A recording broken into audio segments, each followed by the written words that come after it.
ರುಚಿ ರುಚಿಯಾದ ಹಲಸಿನ ಹಣ್ಣಿನ ಪಾಯಸ ಮಾಡುವ ವಿಧಾನ.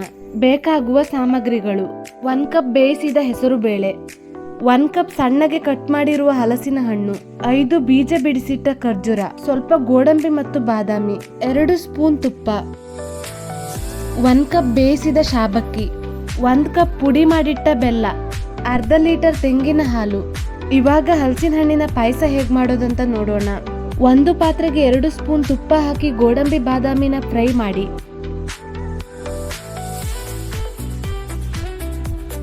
ಸ್ವಲ್ಪ ಫ್ರೈ ಆದ್ಮೇಲೆ ಖರ್ಜೂರ ಹಾಗೂ ಕಟ್ ಮಾಡಿದ ಹಲಸಿನ ಹಣ್ಣನ್ನ ಚೆನ್ನಾಗಿ ಫ್ರೈ ಮಾಡಿ.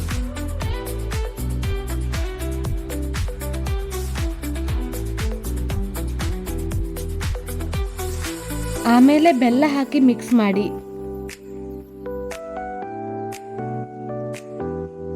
ಬೆಲ್ಲ ಸ್ವಲ್ಪ ಕರಗಿದ ಮೇಲೆ ಅರ್ಧ ಲೋಟ ನೀರನ್ನ ಹಾಕಿ 2 ನಿಮಿಷ ಬೇಯಿಸಬೇಕು. ಬೇಯಿಸಿದ ನಂತರ ಇವಾಗ ಈ ಪಾತ್ರೆನ ಸೈಡಲ್ಲಿ ಇಟ್ಕೊಳ್ಳೋಣ.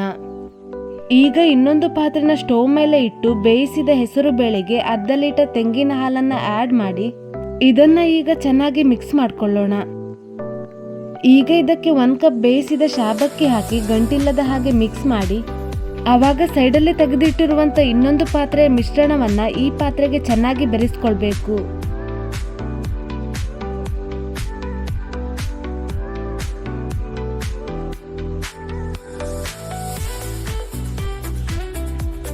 ಕೊನೆಯದಾಗಿ 1 ಚಿಟಿಕೆ ಏಲಕ್ಕಿ ಪುಡಿ ಹಾಕಿ ಕುದಿಯಲು ಬಿಡಿ. ಈಗ ರುಚಿ ರುಚಿಯಾದ ಪಾಯಸ ಸವಿಯಲು ಸಿದ್ಧ.